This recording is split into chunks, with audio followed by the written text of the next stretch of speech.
지금 미국 읽기 교육 시스템이 붕괴 직전입니다. 뉴욕 교육정책 긴급회의, 전국 8학년의 34%가 기본 읽기 수준 미달. 그런데 브루클린 보고서에서 단 한 줄이 모든 걸 뒤집었습니다. 읽기 속도 35% 상승 원인 한글 사용. 저는 그걸 보고 비웃었습니다. 미국 아이들이 영어 배우는데 한국 문자를 쓴다고. 그런데 교실에서 한 학생이 한글로 발음을 적더니 영어를 포기했던 아이가 처음으로 책을 술술 읽기 시작했습니다. 도대체 왜 영어보다 한글이 더 잘 읽히는 겁니까? 그리고 왜 한글을 비웃던 제가 그날 이후 밤마다 한글 자음표를 따라 쓰게 된 걸까요? 지금부터 그 믿기 힘든 이야기를 시작합니다. 저는 조너선 리드입니다. 뉴욕 교육정책연구소에서 20년 동안 공교육 개혁 자문을 맡아왔죠. 그날 아침 브루클린 제3공립고 보고서가 제 책상 위에 놓였습니다. 표지에 적힌 제목이 눈에 들어왔어요. 읽기 부진 학생 급증 현상 분석 및 비공식 학습법 실태보고. 저는 커피를 한 모금 마시고 보고서를 펼쳤습니다. 그런데 3페이지에서 손이 멈췄어요. 학생들이 영어 발음을 한국 문자로 정리하기 시작했다는 문장이 보였습니다. 저는 코웃음을 쳤죠. 한글이요? K-팝 팬들이나 따라 쓰는 그 동그라미 네모 문자. 그게 읽기 교육이랑 무슨 상관이에요? 하지만 다음 페이지의 표가 제 비웃음을 멈추게 했습니다. 한글 표기법을 사용한 학생 17명의 읽기 속도가 평균 32% 상승했다고 적혀 있었어요. 암기 효율은 41% 올랐고요. 저는 보고서를 덮고 창밖을 봤습니다. 맨해튼 마천루가 햇빛에 반짝이고 있었죠. 저는 생각했어요. 이건 통계 오류야. 표본이 너무 적어. 우연이겠지. 그런데 오후에 교육청 회의실에서 만난 책임자 데이비드가 말했습니다. 조너선, 브루클린만이 아니에요. 퀸즈에서도 똑같은 현상이 보고됐어요. 저는 눈썹을 찌푸렸죠. 두 곳에서요. 데이비드가 노트북 화면을 돌렸습니다. 화면에는 학생들이 적은 노트 사진이 떠 있었어요. 영어 단어 옆에 동그랗고 네모난 문자들이 빼곡하게 적혀 있었습니다. 저는 물었어요. 이게 뭔데요? 데이비드가 대답했죠. 한글이래요. 학생들이 스스로 배워서 발음 정리 도구로 쓰고 있대요. 저는 어이가 없었습니다. 미국 학교에서 외국 문자를 쓴다고요? 그것도 교사 허락도 없이. 데이비드가 말했어요. 그게 문제죠. 학부모 민원이 들어오기 시작했어요. 정체성 혼란을 우려한대요. 저는 고개를 끄덕였습니다. 당연하죠. 이건 교육이 아니라 혼란이에요. 그날 저녁 저는 차를 몰고 집으로 가면서 라디오를 켰습니다. 뉴스에서 미국 읽기 교육 위기를 다루고 있었어요. 전국 8학년 학생 중 34%가 기본 읽기 수준에 못 미친다는 통계가 나왔습니다. 아나운서가 말했죠. 전문가들은 영어 철자 체계의 불규칙성이 주요 원인이라고 지적합니다. 저는 라디오를 껐어요. 그리고 생각했습니다. 설마 한글이 그 문제를 해결한다는 건 아니겠지? 하지만 머릿속에서 브루클린 보고서의 숫자가 계속 맴돌았어요. 32% 상승, 41% 상승. 저는 핸들을 꽉 잡았습니다. 다음 날 아침, 저는 브루클린 제3공립고로 향했어요. 직접 확인해야겠다고 생각했죠. 이게 유행인지 교육 혁신인지 아니면 그저 통계 착오인지. 차에서 내리면서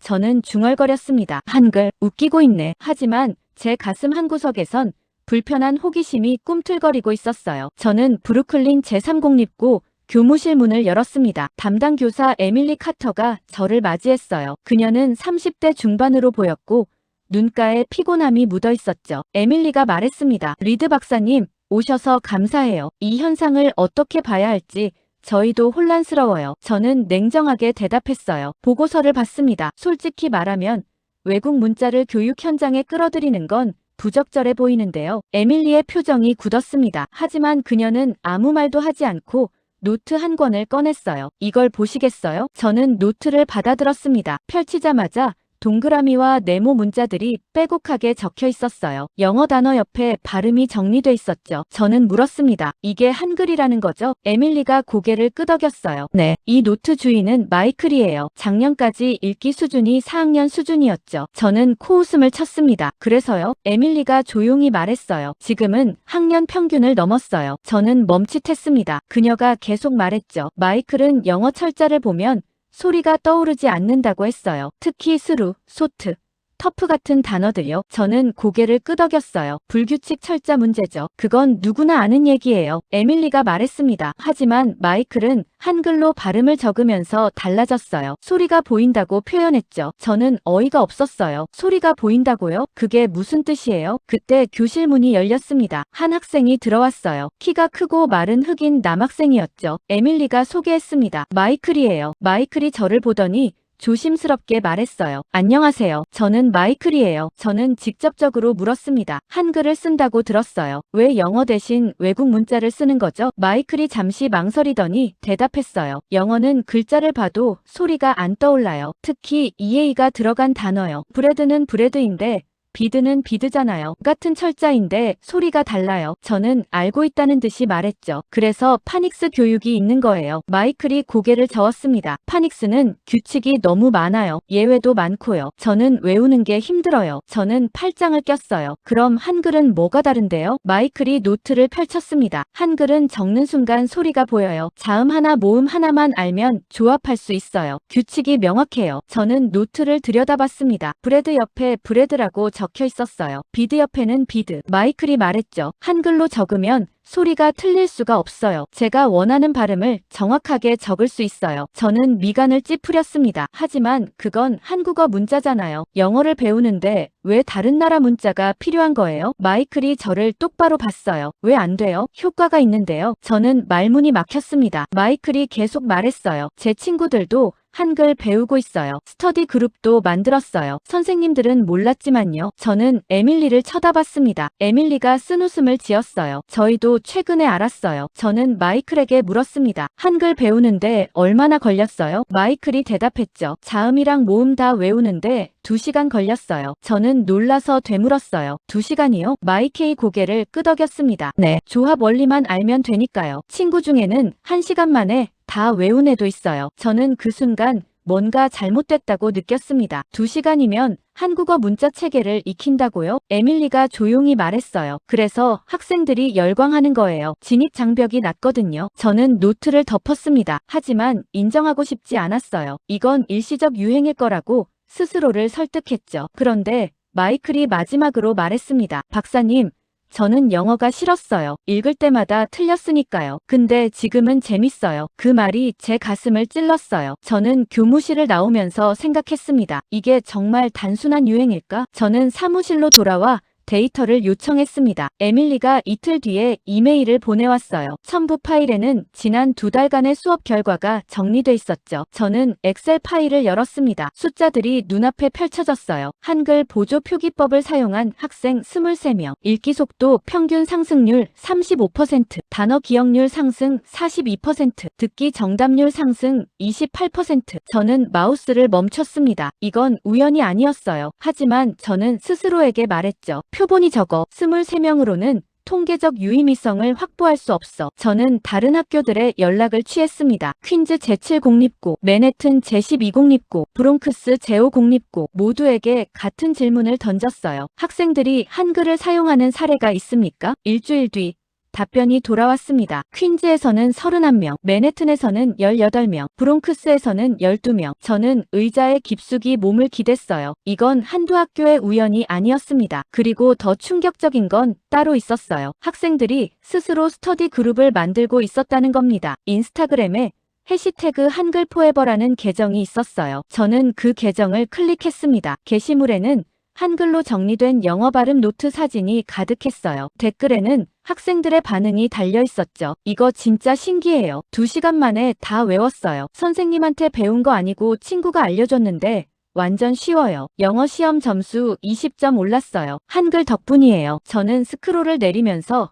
혼란스러워졌습니다. 이건 교사 주도형 학습이 아니었어요. 학생 주도형 학습이었죠. 학생들이 스스로 문제를 발견하고 해결책을 찾고 서로 공유하고 있었던 겁니다. 저는 전화를 들었어요. 에밀리에게 전화를 걸었죠. 에밀리가 받았습니다. 네, 리드 박사님, 저는 물었어요. 학생들이 어떻게 한글을 배우는 거죠? 누가 가르쳐요? 에밀리가 대답했습니다. 서로요. 유튜브 영상 보고 배운 학생이 친구들한테 알려주고 그 친구들이 또 다른 친구들한테 알려주고요. 저는 한숨을 쉬었어요. 통제가 안 되는군요. 에밀리가 조용히 말했습니다. 통제할 필요가 있을까요? 성적이 오르는데요. 저는 대답하지 못했습니다. 에밀리가 덧붙였어요. 박사님, 저희가 수십억 달러를 들여서 개발한 읽기 프로그램보다 효과가 좋아요. 학생들은 돈도 안 들이고 스스로 해냈어요. 저는 전화를 끊었습니다. 그리고 생각했죠. 에듀테크 기업들이 수천억 원을 쏟아부은 프로그램도 해결 못한 문제를 학생들은 문자 하나로 해냈다고. 저는 창밖을 봤어요. 해가 지고 있었습니다. 그날 밤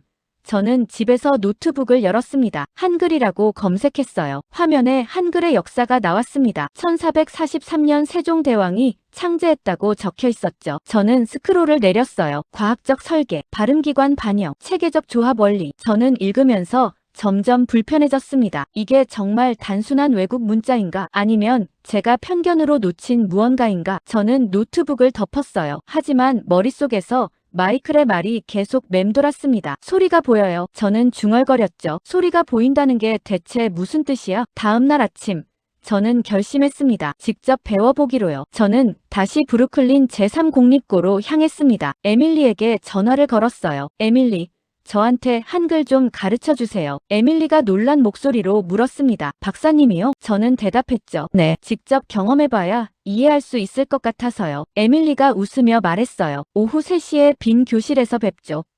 저는 오후 3시 정각에 교실에 도착했습니다.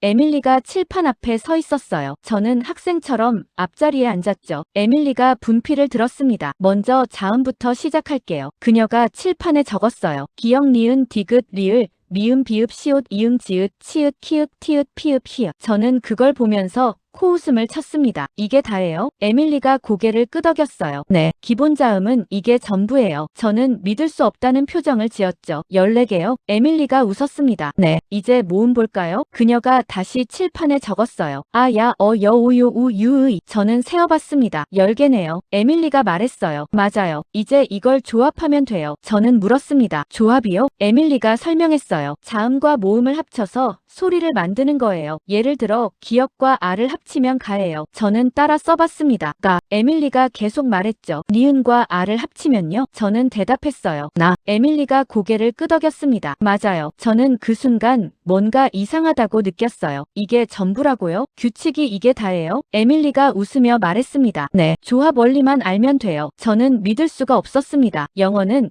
파닉스 규칙만 수십 개가 넘어요. 예외도 수백 개고요. 에밀리가 조용히 말했어요. 그래서 학생들이 한글을 좋아하는 거예요. 저는 칠판을 쳐다봤습니다. 그리고 영어 단어를 하나 떠올렸어요. 북. 저는 물었습니다. 북을 한글로 쓰면 어떻게 돼요? 에밀리가 칠판에 적었어요. 북. 저는 따라 적었습니다. 북. 그리고 소리 내어 읽어봤어요. 북. 저는 충격을 받았습니다. 소리가 정확하게 나왔어요. 제가 원하는 발음 그대로. 저는 다른 단어를 시도했습니다. 애플. 에밀리가 적었어요. 애플. 저는 따라 적으며 읽었죠. 애플. 또 정확했습니다. 저는 1시간 동안 계속 단어를 적어봤어요.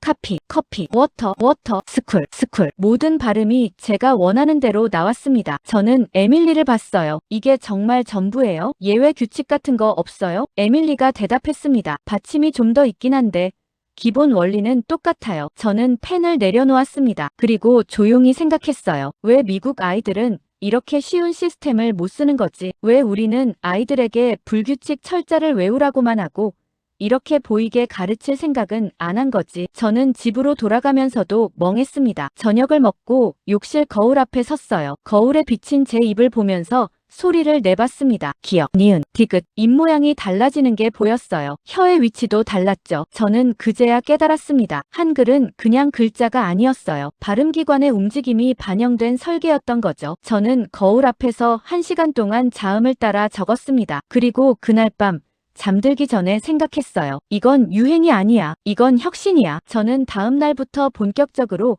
한글을 공부하기 시작했습니다. 도서관에서 한글 관련 책을 빌렸어요. 세종대왕과 훈민정음, 한글의 창제 원리, 과학적 문자 체계 연구. 저는 책을 읽으면서 점점 더 놀랐습니다. 한글은 1443년에 만들어졌어요. 세종대왕이라는 왕이 직접 설계했죠. 그것도 백성을 위해서. 저는 그 대목에서 멈췄습니다. 왕이 문자를 만들었다고요? 그것도 배우지 못한 백성을 위해서. 저는 계속 읽어 내려갔어요. 자음은 발음기관의 모양을 본떠 만들었다고 적혀 있었습니다. 기역은 혀뿌리가 목구멍을 막는 모양, 니은은 혀끝이 윗잇몸에 닿는 모양, 미음은 입모양. 저는 책을 덮고 거울 앞으로 갔습니다. 기역을 발음하면서 제 혀를 봤어요. 정말로 혀뿌리가 목구멍을 막고 있었습니다. 니은을 발음하니 혀끝이 윗잇몸에 닿았죠. 저는 전율을 느꼈어요. 이건 단순한 문자가 아니었습니다. 인체 구조를 반영한 설계였던 거죠. 저는 사무실로 돌아와 동료들에게 말했습니다. 한글이 얼마나 과학적인지 아세요? 동료 제니퍼가 물었어요. 조너선,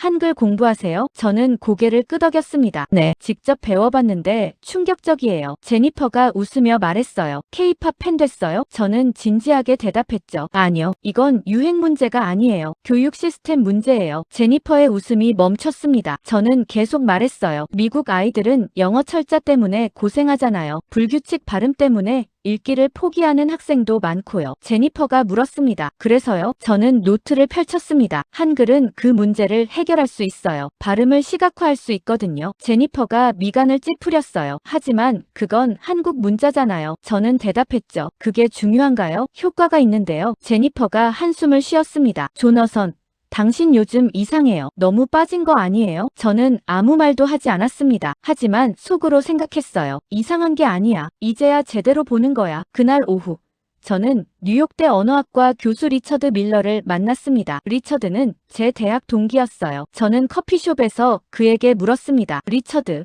한글 알아요? 리처드가 고개를 끄덕였어요. 당연하죠. 세계에서 가장 과학적인 문자 중 하나잖아요. 저는 놀라서 물었습니다. 정말요? 리처드가 커피를 한 모금 마시고 말했어요. 언어학자들 사이에서는 유명해요. 음소 문자 중에서 가장 체계적이거든요. 저는 앞으로 몸을 기울였습니다. 왜 그런데요? 리처드가 설명했습니다. 한글은 자음과 모음이 명확하게 구분돼요. 조합 규칙도 일관적이고요. 예외가 거의 없어요. 저는 물었어요. 영어랑 비교하면요? 리처드가 웃었습니다. 영어는 악몽이죠. 철자와 발음이 따로 놀아요. 고티를 PC로 읽을 수 있다는 농담 알죠?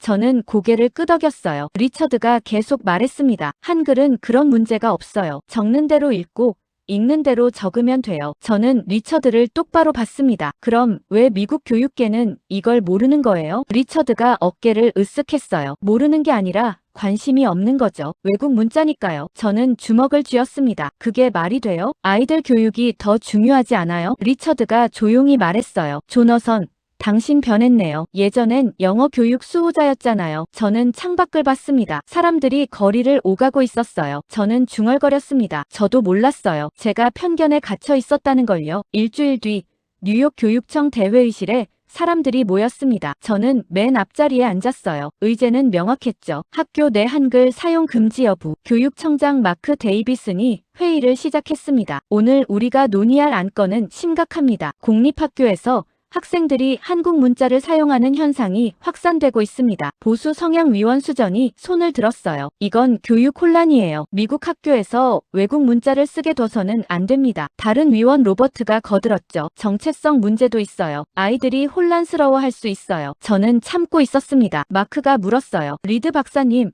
의견 있으세요? 당신이 현장 조사를 했잖아요. 저는 천천히 일어났습니다. 회의실이 조용해졌어요. 저는 입을 열었습니다. 저는 처음에 한글을 비웃었습니다. 유행이라고 생각했죠. 하지만 틀렸어요. 수전이 끼어들었어요. 무슨 소리예요? 저는 그녀를 봤습니다. 한글은 유행이 아니라 도구예요. 아이들이 스스로 찾아낸 학습 도구죠. 로버트가 말했어요. 하지만 그건 한국 문자잖아요. 저는 고개를 저었습니다. 그게 중요한가요? 효과가 있는데요. 저는 가방에서 자료를 꺼냈어요. 브루클린 제3공립고 데이터, 퀸즈 제7공립고 통계, 맨해튼 제12공립고 결과. 저는 자료를 책상 위에 펼쳤습니다. 한글 보조 표기법을 사용한 학생들의 읽기 속도가 평균 35% 상승했습니다. 암기 효율은 42% 올랐고요. 수전이 말했어요. 표본이 적잖아요. 저는 그녀를 똑바로 봤습니다. 5개 학교에서 84명입니다. 통계적으로 유의미해요. 마크가 물었어요. 다른 문제는 없나요? 저는 대답했습니다. 학생들이 공부를 덜 두려워하게 됐어요. 이게 가장 중요한 변화예요. 로버트가 코웃음 쳤어요. 감정적인 얘기 말고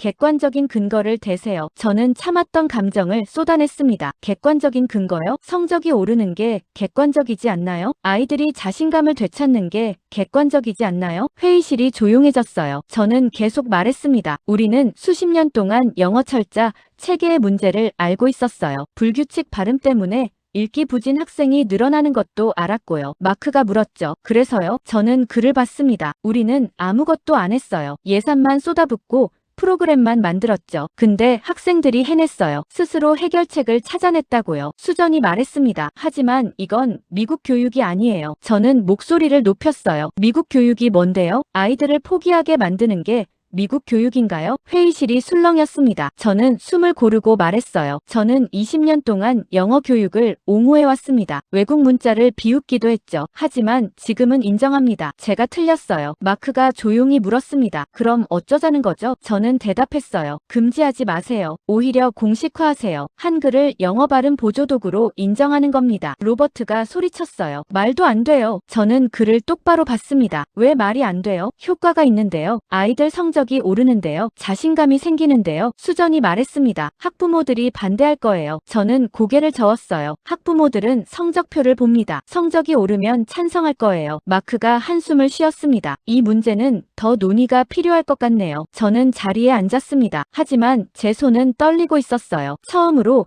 제 신념에 맞서 싸웠으니까요. 한 달 뒤 워싱턴에서 전국 교육 심포지엄이 열렸습니다. 저는 초청 연사로 선정됐어요. 주제는 읽기 교육 혁신 사례. 저는 호텔방에서 발표 자료를 정리했습니다. 노트북 화면에 한글 자음과 모음이 떠 있었어요. 저는 심호흡을 했죠. 이제 전국에 말할 차례였습니다. 다음 날 오전 컨퍼런스홀에 500명이 넘는 교육 전문가가 모였어요. 저는 무대 위로 올라갔습니다. 스포트라이트가 제 얼굴을 비췄죠. 저는 마이크를 잡고 말했습니다. 저는 조너선 리드입니다. 20년 동안 미국 공교육 개혁 자문을 해왔습니다. 청중이 조용해졌어요. 저는 계속 말했죠. 저는 오늘 여러분께 고백하려고 합니다. 제가 틀렸다는 걸요. 청중이 술렁였습니다. 저는 화면을 켰어요. 첫 슬라이드에 한글이 떴습니다. 저는 말했어요. 이건 한글입니다. 한국의 문자죠. 저는 처음엔 이걸 비웃었어요. 청중이 웅성거렸습니다. 저는 다음 슬라이드로 넘겼어요. 브루클린 학생들의 성적표가 나타났습니다. 하지만 학생들은 달랐어요. 학생들은 이 문자로 성적을 올렸습니다. 저는 데이터를 보여줬어요. 읽기 속도 35% 상승, 암기 효율 42% 증가, 학습 동기 향상, 청중이 집중하기 시작했습니다. 저는 한글의 원리를 설명했어요. 자음 14개, 모음 10개로 모든 소리를 표현할 수 있습니다. 조합 규칙은 명확하고 예외가 거의 없어요. 한 교수가 손을 들었습니다. 하지만 그건 영어가 아니잖아요. 저는 고개를 끄덕였어요. 맞아요. 영어가 아닙니다. 하지만 영어를 배우는 도구가 될 수 있어요. 저는 학생 인터뷰 영상을 틀었습니다. 마이클이 화면에 나타났어요. 한글로 적으면 소리가 보여요. 영어 철자는 헷갈렸는데 한글은 명확해요. 영상이 끝나자 청중이 박수를 쳤습니다. 저는 마지막 슬라이드를 띄웠어요. 한글의 장점이 정리돼 있었죠. 소리 대응이 직관적이다. 규칙성이 높다. 학습 진입 장벽이 낮다. 발음 시각화에 강하다. 영어 보조 표기 도구로 활용 가능하다. 저는 청중을 봤습니다. 그리고 말했어요. 우리는 늘 학생들에게 열심히 외우라고 했어요. 하지만 학생들은 더 나은 방법을 찾았습니다. 저는 목소리를 높였죠. 문제는 문자가 아니에요. 우리의 편견이에요. 청중이 숨죽이며 들었습니다. 저는 계속 말했어요. 한글은 한국의 문자지만 효율은 국경이 없습니다. 아이들은 그걸 먼저 알았어요. 저는 마지막 문장을 천천히 말했습니다. 이제 어른들이 따라잡을 차례입니다. 청중이 일어서서 박수를 쳤어요. 저는 무대에서 내려왔습니다. 손이 떨렸죠. 하지만 가슴은 뜨거웠습니다. 처음으로 제대로 된 일을 했다는 확신이 들었어요. 6개월이 지났습니다. 저는 지금 뉴욕 교육정책연구소 제 사무실에 앉아 있어요. 책상 위에는 두 개의 노트가 놓여 있죠. 하나는 영어 교재, 다른 하나는 제가 직접 정리한 한글 노트. 저는 한글 노트를 펼쳤습니다. 지난 몇 달 동안 정리한 내용이 빼곡했어요. 영어 발음을 한글로 표기하는 법, 학생들이 자주 틀리는 단어 정리, 효과적인 교육 방법. 저는 미소 지었습니다. 노크 소리가 들렸어요. 에밀리가 문을 열고 들어왔습니다. 박사님, 좋은 소식이에요. 저는 그녀를 봤어요. 뭔데요? 에밀리가 말했습니다. 교육청이 승인했어요. 한글 기반 발음 보조 프로그램 시범 도입이요. 저는 자리에서 일어났습니다. 정말요? 에밀리가 고개를 끄덕였어요. 뉴욕 5개 학교에서 시작해요. 성과가 좋으면 확대한대요. 저는 창밖을 봤습니다. 맨해튼 빌딩들이 햇빛을 받아 반짝이고 있었어요. 저는 중얼거렸죠. 드디어 시작이네요. 에밀리가 물었습니다. 박사님, 기분이 어때요? 저는 돌아서서 그녀를 봤어요. 떨려요. 하지만 확신해요. 이게 맞는 길이라는 걸요. 에밀리가 웃었습니다. 학생들이 가장 좋아할 거예요. 저는 고개를 끄덕였죠. 그날 오후, 저는 브루클린 제3공립고를 방문했습니다. 마이클을 만나러 갔어요. 그는 복도에서 친구들과 얘기하고 있었죠. 저는 그에게 다가갔습니다. 마이클이 저를 보고 웃었어요. 박사님, 오랜만이에요. 저는 악수를 청했습니다. 좋은 소식이 있어. 한글 프로그램이 공식 승인됐어. 마이클의 눈이 커졌어요. 진짜요? 저는 고개를 끄덕였죠. 네, 네가 시작한 일이야. 마이클이 말했습니다. 저는 그냥 공부하기 편한 방법을 찾았을 뿐이에요. 저는 그의 어깨를 두드렸어요. 그게 혁신이야. 필요를 발견하고 해결책을 찾는 것. 마이클이 물었습니다. 박사님도 한글 쓰세요? 저는 웃으며 대답했죠. 매일 써. 이제 한글 없으면 불편해. 마이클이 웃었습니다. 저도요. 저는 학교를 나오면서 생각했어요. 처음엔 무시했고, 그 다음엔 의심했고, 끝내는 사랑하게 됐다고. 저는 차에 올라탔습니다. 라디오를 켰어요. 뉴스가 흘러나왔죠. 뉴욕 교육청이 한글 기반 발음 보조 프로그램을 도입합니다. 읽기 부진 학생 지원 대책의 일환입니다. 저는 라디오 볼륨을 높였어요. 아나운서가 계속 말했습니다. 교육 전문가들은 이번 결정이 미국 읽기 교육의 새로운 전환점이 될 것이라고 평가합니다. 저는 웃음이 나왔습니다. 그날 밤, 저는 집 서재에 앉아 있었어요. 책상 위에 놓인 한글 노트를 펼쳤죠. 저는 펜을 들고 새로운 페이지를 열었습니다. 그리고 적었어요. 문자는 국경을 넘었고